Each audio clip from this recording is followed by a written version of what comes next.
Welcome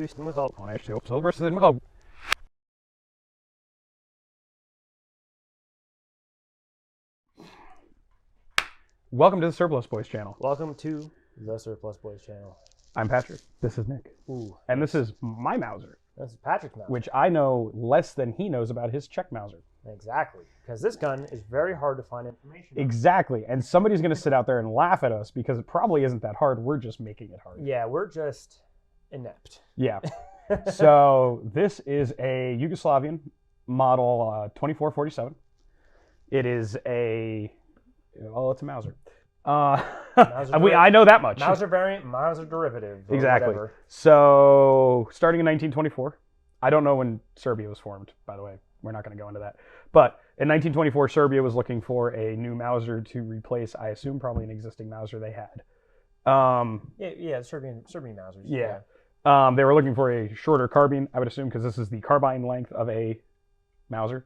So they contracted with FN and CZ to get VZ-24 Mausers and FN-24 Mausers. Yeah, almost identical. They're almost identical Mausers. Different countries are almost identical. I think there's really small nuances with the sight or something like that. Yeah, it's not really much. Yeah, not much at all. They're almost, if you put two and two together, really, it's just pretty much the markings. Exactly. At that point.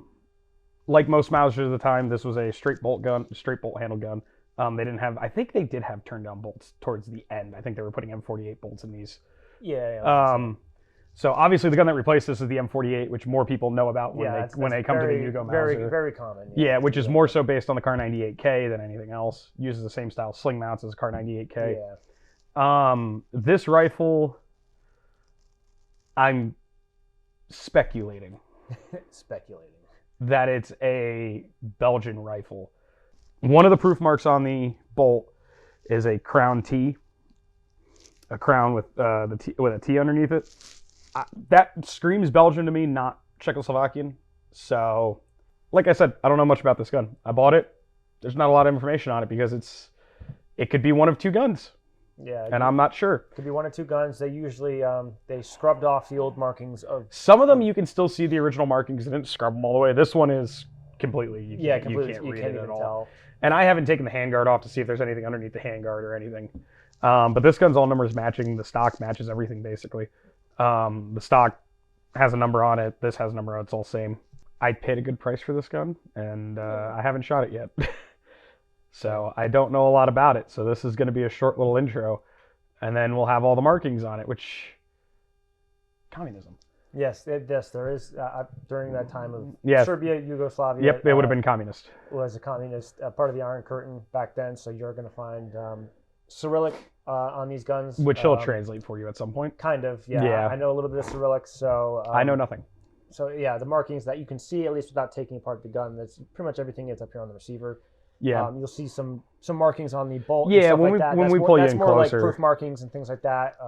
When we pull you in closer, I'll show you them, and we'll see. And then, but yeah, pretty much this gun, these are chambered in 8mm Mauser. Yeah, 8mm Mauser. They take regular 98 stripper clips, same as any other 8mm Mauser gun. Yeah, pretty much. And then it's a 23, 24-inch barrel? Something like that. It's the same length as Kar 98K, I believe. Yeah, that's around the probably short rifle kind of. Yeah, and you see they use kind of the same style sight hood as a Kar 98K. Yeah, sight hood.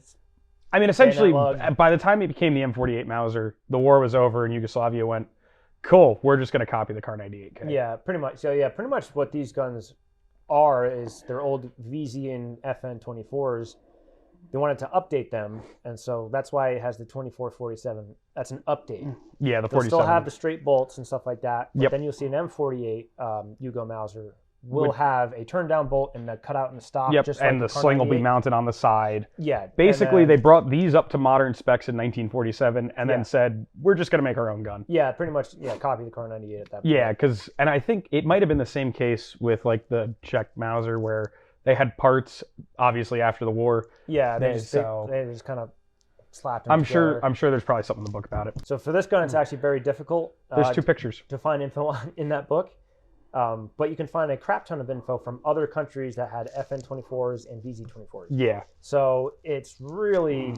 And the one thing that it takes a bit of navigating this book to figure out what came where and where it went. And the one thing I think I stated to you is when Serbia ordered these guns in 1924. They didn't order them and then buy them from other countries. They ordered them from directly from the factory. Yeah, from CZ and from I'm saying CZ. Is it Bruno technically?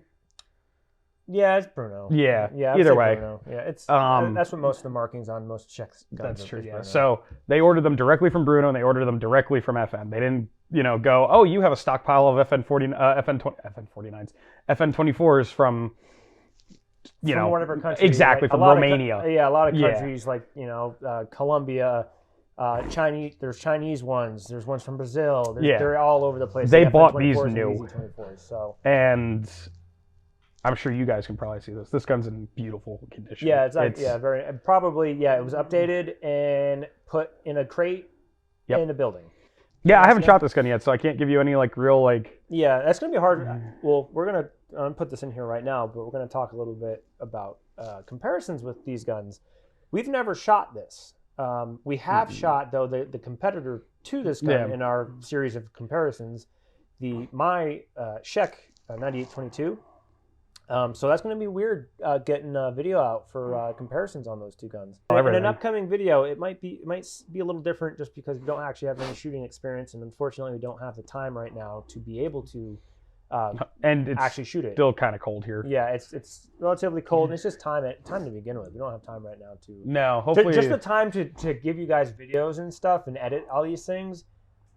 It's a little hard to fit in there. So, it is. But although, thank you for watching. Yeah, we appreciate. We're actually surprised, and we appreciate all of you guys for that. Appreciate the views. Appreciate whatever little likes we get and whatever comments, especially comments. We'd like to hear what you guys think about stuff, ideas, especially on guns we don't know too much about. Exactly. We're not like Forgotten Weapons. We're not like CN Arsenal where we have a myriad of resources to be able to get information in on these guns. It's literally what we can find as easily as possible. Usually in about 2 weeks. Usually about 2 weeks from books. Buying some of these books are expensive. There's plenty of editions of this book. This is the 3rd edition. There is 5 apparently.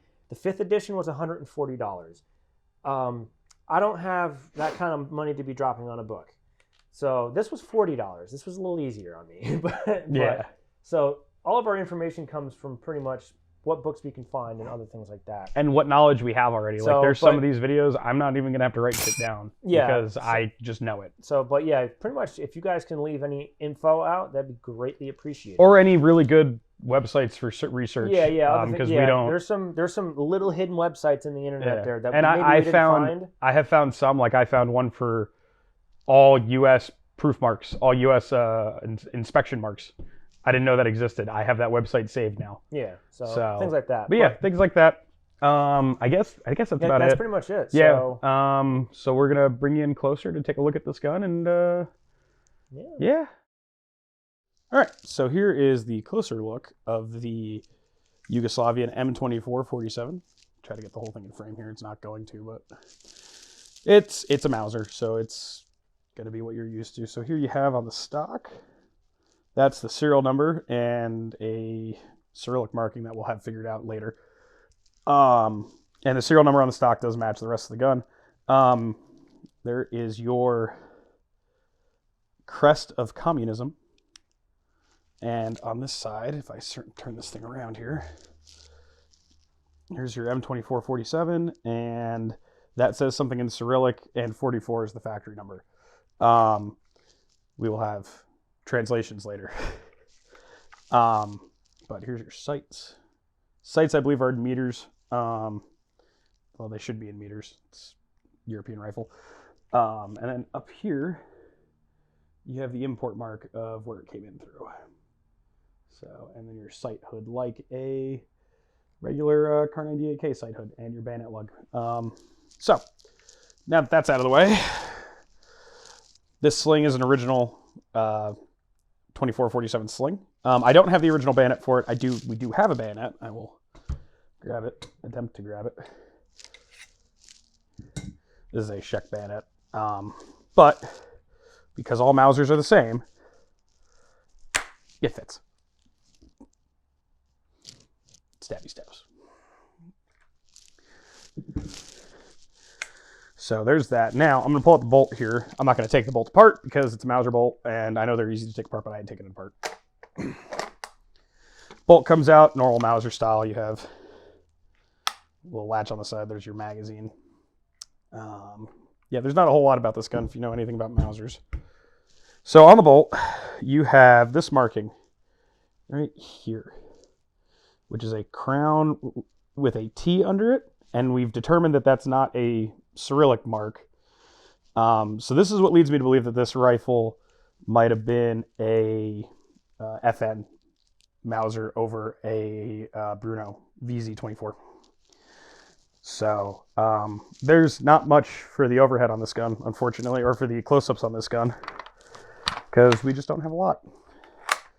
But there's your there's everything. Here's your stripper clip. This is a 5-round stripper clip of 8mm Mauser. These are dummy rounds, if you know how to use a Mauser stripper clip.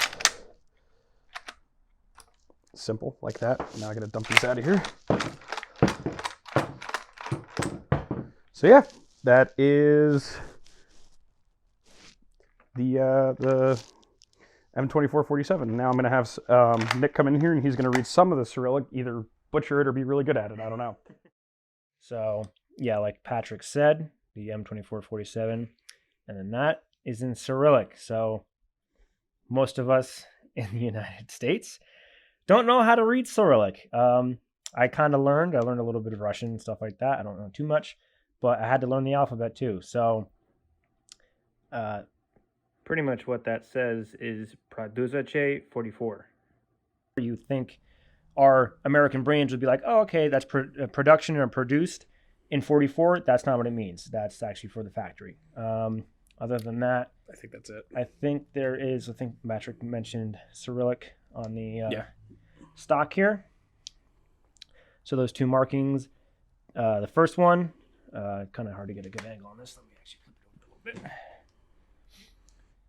All right, so good purchase on that. So the first marking, that's a tsa, so that sounds like a TS, and then the A is actually an A. So that's one thing that is familiar in our alphabet.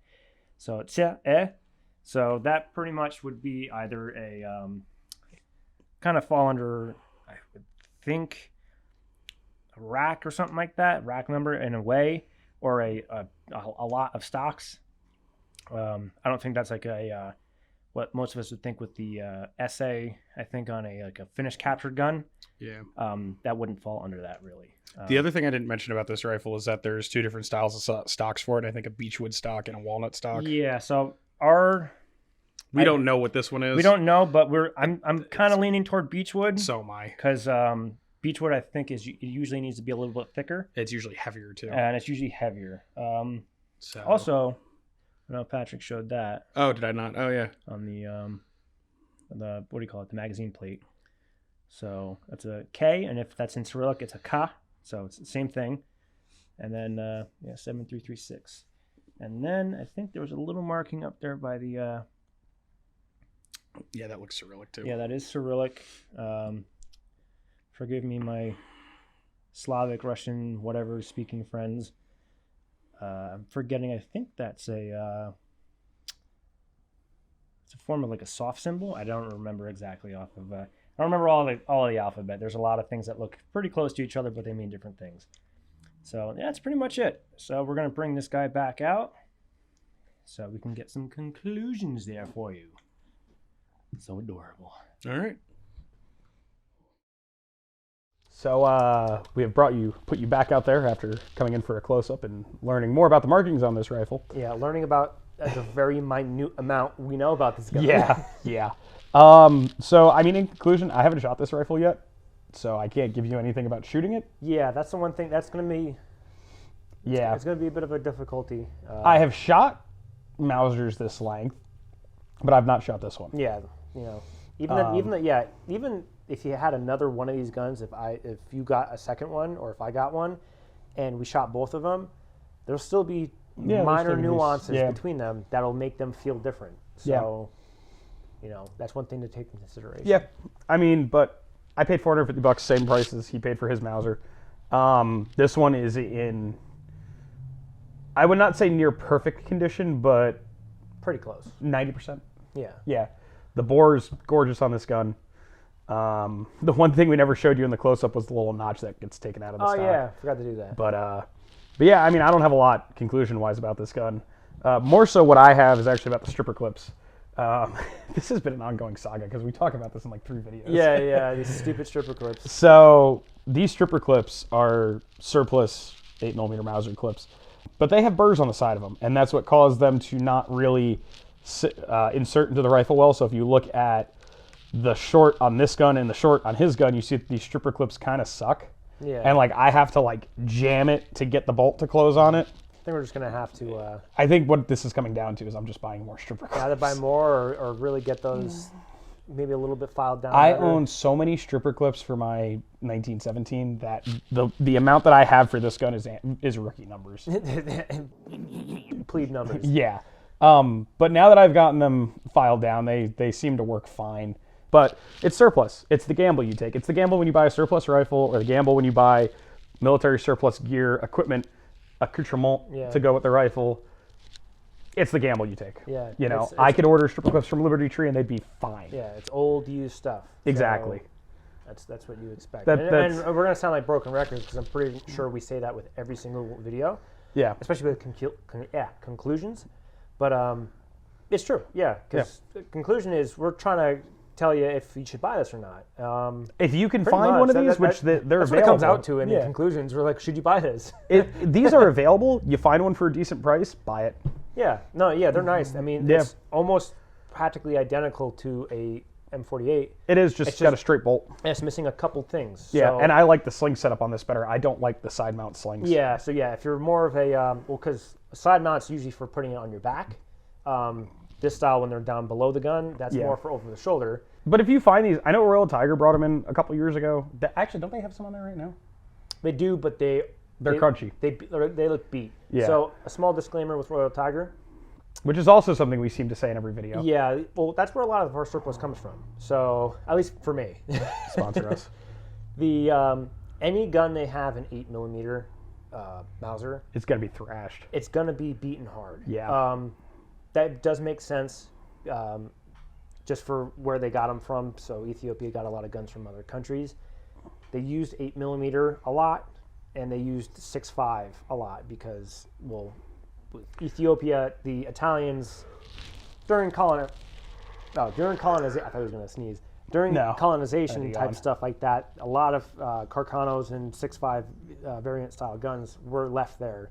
But 8mm Mausers just in general, the guns themselves are very abundant. They're also one of the most common, I would say, calibers across Europe minus across Europe. Minus Great Britain, France. Yeah, pretty much. So and Russia. Those guns were beaten hard. Most of the time, over 50% of the guns that they get in, the bores are going to be pretty rough. Yeah. They're going to be shot out. They're going to be pretty rough. So if you don't want a gun that has you want a better one, bore, I think Atlantic Firearms still has some of these. Yeah, you got to kind of fish around a little bit more. Royal Tiger is like my go-to for really weird guns. It's hard to find. Yeah. But you got to remember, you could be getting a gun with a really bad bore. I bought this from a local gun shop. So there is surplus deals to be had still, and there's a local gun shop by us that actually has quite a bit of surplus. Yeah. And decent surplus for decent prices. One other side note that I want to go into about 8mm Mauser real quick that we didn't touch on in either video, and I just remembered it, is be careful when buying 8mm Mauser. Forgotten Weapons has a video on this. Turkish 8mm Mauser is fine for bolt guns, but anything semi-automatic with 8mm Mauser, don't use Turkish 8mm.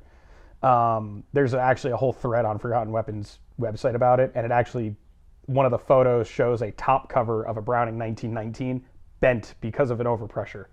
So you can use it in a bolt gun. It's fine. It's kind of click bangy ammo. Like it kind of like hang fires a lot. I mean, it makes sense for surplus. But SG Arms or Castle Arms has spam cans of 8mm Mauser. I think it's Yugoslavian surplus. Yeah. It's steel case, but that's what you're going to get from a former Soviet bloc country. Yeah. Anything in the, I guess you would say, in the more of the European circle, Turkish kind of falls out of that. The Turkish stuff, like I've had Turkish. I think that's technically Asia. So Turkish stuff usually, Also, you got to think of what countries, how they stored stuff. Yeah, Turkey did not store ammo. I don't think that. I mean, we could be totally wrong. Turkey might have not stored things very well. No, it's been figured. Also, Turkey bought a bunch of M1s too, and the 3006 that comes from there is kind of crap. So is Venezuelan surplus 3006, because I bought some of that when I bought my M1, and it was kind of like not even hang fire. It would shoot, and then it would just be click. Yeah. So just keep that as a disclaimer for military surplus ammo. It's the same thing. You take a gamble when you buy it. Yeah. So I guess we're not going to get on too many more tangents for you because we're going to make this video extremely long. No, but I wanted to get on that one about the 8mm Mauser. I guess that's it, right, Patrick? Yeah, that's it. I don't have much more about this gun. I will say when I first bought this gun, it did make me want to be like, maybe I'll get some Yugoslavian gear together, and then I started looking up Yugoslavian gear, and it basically doesn't exist. Yeah. You can get the ammo pouches. Well, it's hard to find. But it's like the same thing of every like European country. It's a leather belt, it's leather pouches, it's leather suspenders. Yeah, well, there's certain things. If you think about the uniform and stuff like that, it's like the U.S. For Americans, that's hard for us to get that stuff from Europe. So and like the U.S. and the British used canvas over leather. That's a whole different video. Yeah. But that's about it. So rate it, comment, subscribe. Make sure you have the bell on for notifications, and we'd like to see your comments, please. Yes, let us know if you have information on this gun. Yeah, especially if any of these markings that I don't know about. I would 100% appreciate that. So, yeah, that's about it. All right. Bye-bye. Bye-bye.